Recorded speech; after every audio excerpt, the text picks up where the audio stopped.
Durante años, Jacob Miller fue tratado como una sombra en su propio rancho, ignorado, menospreciado, llamado simplemente el flaco. Jack Sloan, el hijo del patrón, convirtió su vida en una burla constante, usándolo como blanco de su arrogancia y desprecio. Pero el día que un toro de 700 kilos quedó atrapado y nadie supo qué hacer, fue Jacob quien tomó una decisión que lo cambiaría todo. Y solo escuchen cómo ese momento inesperado dio vuelta a toda la historia. Y por qué, al final, la justicia encontró su camino. En el pequeño pueblo de Santa Clara, donde los días comenzaban con el canto de los gallos y terminaban con el sol derritiéndose detrás de los campos, había un hombre que siempre venía acompañado de risas burlonas o silencios incómodos: Jacob Miller. No era nuevo en el pueblo, pero así lo trataban. Delgado como un poste, con una gorra vieja que le tapaba los ojos y unas botas más grandes que sus pasos, parecía no encajar en ningún lugar, no hablaba mucho. Siempre estaba con la cabeza baja, limpiando establos, arreglando cercas oxidadas o alimentando a los animales que otros ni se molestaban en mirar. Los demás rancheros lo llamaban simplemente el flaco. Nadie se tomaba el tiempo de conocer su nombre. Para ellos, Jacob era un chiste silencioso, alguien que estaba allí porque no tenía a dónde más ir. No montaba toros, no levantaba sacos de grano con una sola mano, y no bebía cerveza en las noches como los demás. Eso bastaba para que lo vieran como alguien menos. Jack Sloan, el hijo mayor del dueño del rancho Tres Vientos, era el primero en señalarlo con una sonrisa torcida cada vez que Jacob pasaba. Jack era todo lo contrario: alto, fuerte, con voz fuerte y espalda ancha. Era el tipo de persona que llenaba la habitación sin decir una palabra. Y le encantaba burlarse de Jacob. «Oye, flaco», le dijo una vez mientras todos almorzaban bajo el granero, «no se te va a romper la espalda con esa pala». Los demás rieron. Jacob solo bajó la mirada y siguió comiendo, como si no hubiera oído nada. Pero lo había oído. Lo oía todo. No era solo Jack. En el pueblo, nadie esperaba nada de él. En las competencias, ni siquiera lo dejaban acercarse a los corrales. En el bar, el taburete a su lado siempre estaba vacío. En las reuniones, su opinión no era pedida. Si alguien lo notaba, era solo para recordarle que no pertenecía. Pero él seguía allí, día tras día, silencioso, invisible, incansable. Nadie se preguntaba por qué no respondía. Nadie se detenía a pensar de dónde venía ni cómo había llegado allí. Porque en un lugar donde todos creen saber quién vale y quién no, no hay espacio para preguntas. Jacob Miller era un espectro entre los vivos. Un trabajador más, un rostro sin historia, hasta que un día, sin decir palabra, cambió todo. Nadie lo sabía, pero Jacob Miller no dormía como los demás. Mientras el rancho se sumía en la oscuridad, cuando el último portazo dejaba de resonar y solo quedaban los grillos como testigos de la noche, él salía del pequeño cuarto donde vivía. Cruzaba el patio descalzo, con la camisa aún húmeda por el sudor del día, y se dirigía al granero viejo, ese que ya casi nadie usaba, donde la madera crujía con cada paso y el polvo bailaba en el aire como si aún respirara historias olvidadas. No iba allí por costumbre ni por escape. Iba porque lo necesitaba. Allí, sin nadie que juzgara, Jacob construía algo que no se veía desde fuera. Una fuerza calada, lenta, que no buscaba aplausos. Levantaba sacos de maíz de más de 50 kilos y los cargaba sobre los hombros huesudos, una y otra vez, caminando desde la entrada hasta el muro, ida y vuelta, como si estuviera midiendo su resistencia contra la indiferencia del mundo. Usaba cuerdas, arrastraba troncos, y llenaba cubos de arena, sin rutinas escritas, sin testigos, solo él y su voluntad. Entrenaba, sí, pero no para pelear, ni para ganar medallas. Entrenaba para resistir, para no quebrarse. Cada movimiento llevaba escondida una historia. Una infancia sin abrazos, un padre ausente, una tía distante que le repitió una frase más fuerte que cualquier consejo. «Nadie te va a salvar, Jacob. Aprende a sostenerte solo». Y él lo hizo. Desde los 12 años había aprendido a levantar no solo peso físico, sino también las miradas que lo reducían a nada, las palabras que lo cortaban sin dejar marcas. Lo que los demás veían como silencio era en realidad contención. Lo que parecía indiferencia era, en verdad, una tormenta sostenida con esfuerzo. No respondía cuando Jack lo ridiculizaba frente a todos, no porque no quisiera, sino porque había aprendido que hay batallas que se ganan con paciencia, y que el tiempo, como el hierro, forja más en la calma que en la furia.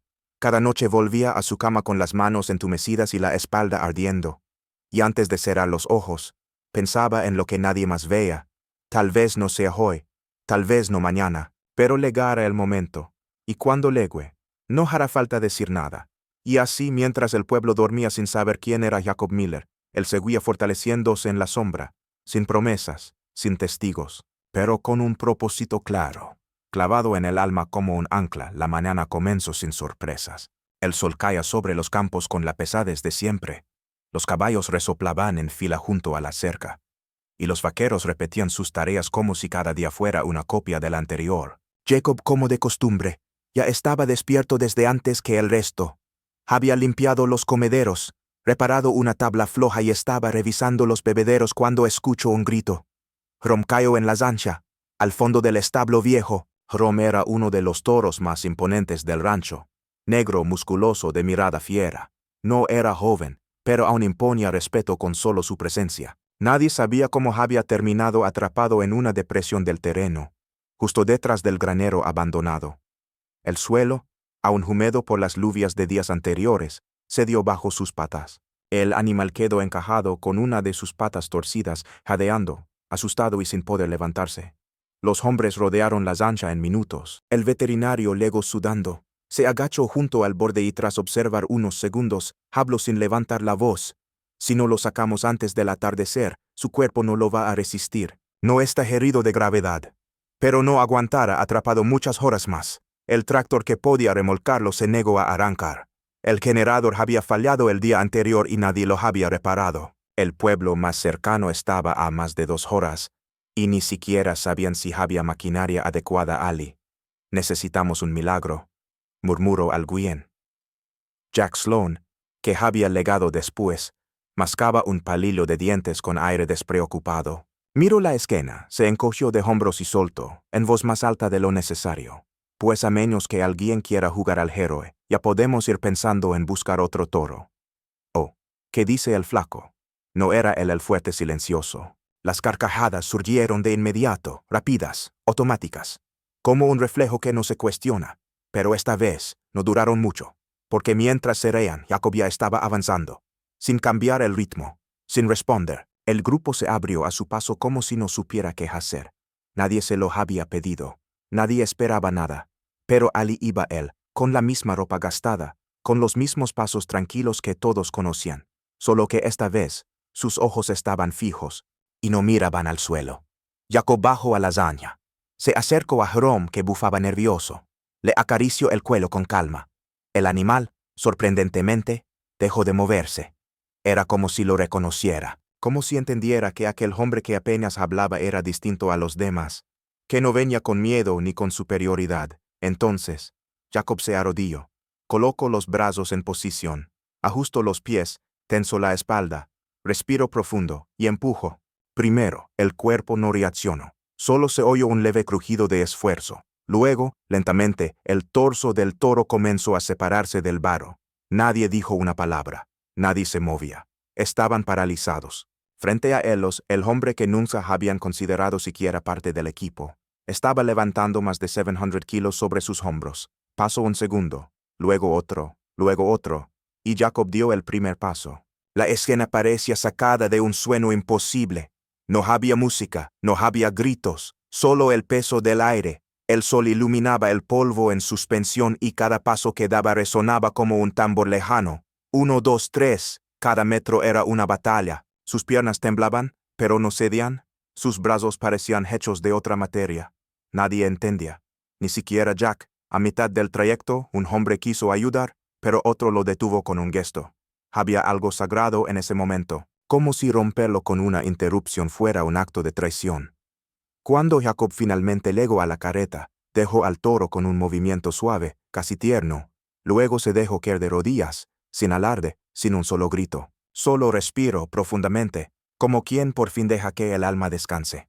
Rom estaba a salvo, vivo, entero. El veterinario se acercó de inmediato. El resto seguía sin moverse, como si aún intentaran procesar lo que habían presenciado. Jack no se atrevió a acercarse. Solo miraba a Jacob con una mezcla de algo que ni él sabía nombrar: culpa, respeto, vergüenza. Jacob no miró a nadie, No alzó la voz, no reclamó nada. Solo se quedó Ali sentado en el suelo mirando hacia el horizonte con los ojos tranquilos de quien ya no tiene nada que demostrar. Ese día por primera vez, nadie se refirió a él como el flaco. Ese nombre quedó atrás, porque todos, incluso sin palabras, supieron algo que hasta entonces habían ignorado. Jacob Miller era fuerte, pero no como ellos pensaban. Era fuerte en silencio, y el silencio ese día habló más alto que nunca. El rancho se veía igual. Las cercas seguían torcidas en algunos puntos, el polvo volaba con cada paso y los caballos resoplaban como cada mañana. Pero algo había cambiado. Se notaba en los silencios, en las miradas, en el modo en que los demás ahora bajaban un poco la voz cuando Jacob pasaba. Nadie decía nada abiertamente, pero todos sabían lo que habían visto. No era una historia que necesitara exageración, no hacía falta decorarla. Bastaba con recordar esa imagen. Un hombre flaco, de espalda encorvada por años de trabajo callado, cargando en sus hombros algo que para otros era imposible. Aquella tarde, después de que Rom fue revisado y declarado fuera de peligro, los vaqueros se reunieron cerca del granero. Algunos hablaban en voz baja. Otros simplemente estaban allí, como si esperar algo fuera más importante que decirlo. Jacob se sentó junto al muro de madera, con una botella de agua en la mano y la camiseta aún pegada al cuerpo por el sudor seco. No buscaba atención, solo descansaba. Fue entonces cuando el señor Sloan, el dueño del rancho, un hombre llameo de rostro duro y mirada siempre atenta, se acercó. Nadie lo veía sonreír a menudo, y rara vez hablaba con quienes estaban al final de la fila. Pero esa tarde, caminó directamente hacia Jacob, se detuvo frente a él, se quitó el sombrero y dijo con voz firme, pero sin dureza: «Hijo, hoy salvaste algo más que un toro, nos diste una lección a todos, y si tú quieres, este rancho también es tu casa, porque te la ganaste». Sin decir una sola palabra. Jacob lo miró, asintió apenas, no hacía falta más. Unos metros más atrás, Jack Sloan se mantenía en pie, no se movía, no hablaba, estaba distinto, como si aún intentara resolver algo dentro de sí. El mismo Jack que solía reírse con cada paso que daba Jacob, ahora no encontraba nada gracioso. Caminó despacio, se acercó y extendió la mano. Esa mano que antes solo servía para empujar, ahora se ofrecía sin arrogancia, solo con un gesto difícil de fingir. «Me equivoqué. Te juzgué sin conocerte». Jacob dudó un segundo, pero luego aceptó el apretón. No fue cálido, no fue largo, pero fue sincero. Desde aquel día, el rancho ya no fue el mismo para él. Los hombres empezaron a buscarlo cuando algo no funcionaba. No como último recurso, sino como alguien en quien confiaban. Los jóvenes lo observaban con atención, y cuando hablaba, que seguía siendo poco, todos escuchaban. En el comedor, ya nadie ocupaba el lugar a su lado, no porque lo evitaran, sino porque esperaban que se sentara primero. En el bar del pueblo, los saludos que antes eran murmullos se convirtieron en gestos de cabeza y vasos levantados a la distancia. Pero Jacob no cambió. No empezó a hablar más, ni a caminar más derecho. No buscó que lo celebraran. Seguía cargando sacos, reparando cercas, alimentando a los caballos, solo que ahora, cuando pasaba junto a alguien, ese alguien se detenía un segundo más de lo normal, como si quisiera decir algo, pero no supiera cómo. La verdad era simple: el respeto había legado, no porque él lo pidiera, no porque lo exigiera, sino porque lo sembró, noche tras noche sin que nadie lo viera. Y ahora, crecía alrededor de él como un árbol que nadie notó mientras echaba raíces, pero que ya daba sombra a todos. Los días continuaron sin grandes cambios. El rancho respiraba al mismo ritmo, el polvo en el aire, el sonido del martillo, los caballos en el corral. Pero algo, invisible a simple vista, se había transformado. Jacob Miller no hablaba más que antes. No caminaba más erguido ni buscaba reconocimiento. Pero los demás sí lo miraban diferente, con respeto, con una pausa, con ese tipo de silencio que no necesita explicación. Cuando pasaba, lo saludaban con la cabeza. En el comedor ya no quedaba solo, y si alguien tenía dudas sobre algo del trabajo, era Jacob a quien buscaban primero, no porque gritara órdenes, sino porque sabían que él siempre tenía una respuesta clara. Y, más importante aún, que podía confiarse en él. Jack Sloan ya no hacía bromas. A veces intercambiaban palabras cortas, sobre el clima, sobre el ganado. Y aunque no hablaban del pasado, el cambio entre ellos era evidente. No hacían falta disculpas. La forma en que se trataban ahora era suficiente. Una tarde, cuando el día comenzaba a apagarse, Jacob se quedó solo junto a la cerca recién arreglada. El cielo estaba en calma, el viento arrastraba un olor ajeno y madera tibia. Observó el campo, largo y abierto, como tantas veces lo había hecho en silencio. No pensaba en hazanas. Pensaba en la paz de saber que ya no tenía que demostrar nada. Porque ahora, cuando lo miraban, no veían al flaco, veían a un hombre que resistió, que no se quebró. Y que, sin levantar la voz, había dejado una huella imposible de ignorar,